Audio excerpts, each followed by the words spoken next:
All right, now if we step back from manipulating the scenes, there's another aspect of the Octatrack that is important to discuss, and it's one that, quite honestly, I didn't really get for a while. And it's the fact that there's 4 parts.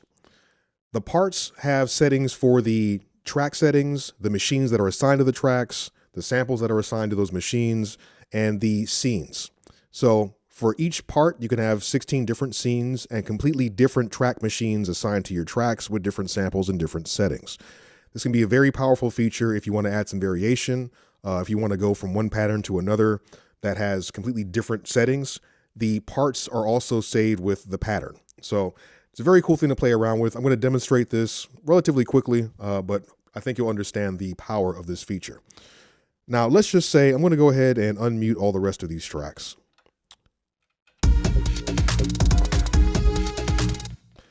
And underneath the MIDI button, it says part in red. So if we want to get to the parts, we have to hold function and press part. So what do we see here? I see there's 4 different parts and it says part, and I can navigate to the different parts by using my arrows. The part that is currently active is part 1. There's always a part that's active because parts are associated with the patterns. There always has to be an active part. There's an X there because the settings for this part have not been saved. Now let's say that I like all the track settings, I like everything as it is right now, and I want to make sure that no matter what I do, I can always get back to this particular state of my project. Well, in the part menu, if I hold function and press edit, I can rename this part and I can save this part. Let me go ahead and rename this, and I'm going to call this, let's see, I'm going to call this default. Now, my purpose in saving this part right now is to make sure that no matter what I do from this point forward, I can always default. There we go. I want to make sure that I can always get back to this. Oh, I can't give it that many. Okay, default. It is what it is. All right, so there goes default, our first part. Now, I've renamed it. I need to save it. So let me go back into that edit menu, and I will save this part. Part 1 is saved. All right. So if I change anything from this point on, get out of my grid recording settings, and let me just start transposing some of this stuff. This is at +3. I'm gonna bring this down an octave, so -9. This will change the rate, so this is gonna play backwards. And I got drums here. We'll make these an octave higher. Okay, so let's say that I've done all that, and I'm like, you know what? I really want to get back to what I had going on before. I can go back into my part menu, go into the edit, and simply reload the part that I had before. So now all those settings that I changed have gone back to where they were. Now, another way we can take advantage of this is maybe I like all those changes that I did, and I want to be able to jump from the default state to a different state. So let me go ahead and I'm going to take part 1 and I'm going to copy part 1 to part 2. So while I'm in this area, function, record, we'll copy part 1. I'm going to go to part 2 and I'm going to paste this there. Now I'm going to select part 2. Now just really quickly, you can see there's an X next to that part because I haven't saved this part yet, but part 2 is the active part, and this will have the same settings as part 1. So now let me go to this third track here, and maybe I'm going to transpose this down an octave. Let's go ahead and let's see. Yeah, those were our drums. Let's bring these up an octave. I'm going to make sure that the time stretching is set to beats because those are drums. Here's our bass here. I'm going to reverse this like we did before.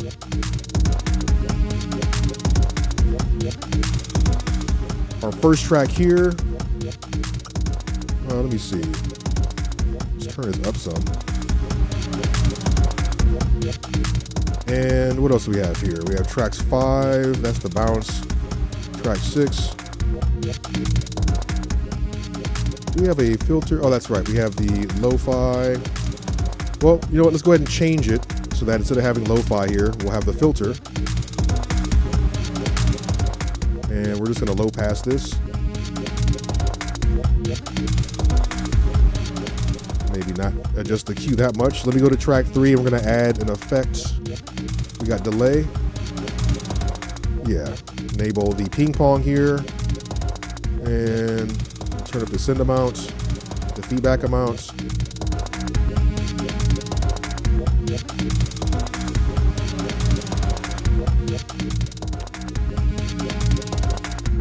All right, cool. So now I'm going to save all of this. I'm going to save these different changes to that second part. Function part. Part 2 has not been saved. Function edit. I'm going to go ahead and save this part here. Part 2 has been saved. All right, so now if I play the beat, we're playing part 2. I just went and selected part 1. Everything changed. I'll go back to part 2. So we're able to easily change between the different states by utilizing our parts.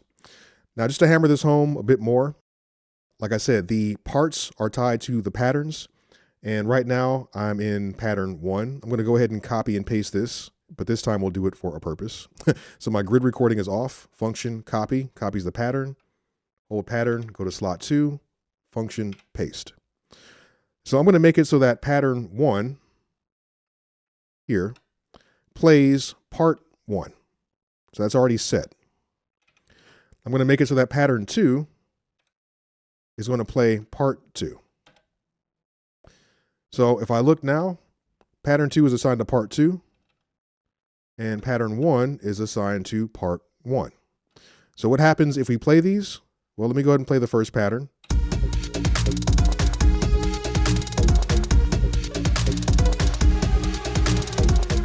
All right. Now I'm going to go to the second pattern. So after this pattern length is over,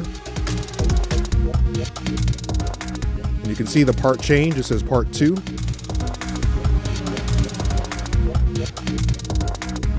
I didn't change the scenes, so the scenes are still with that part.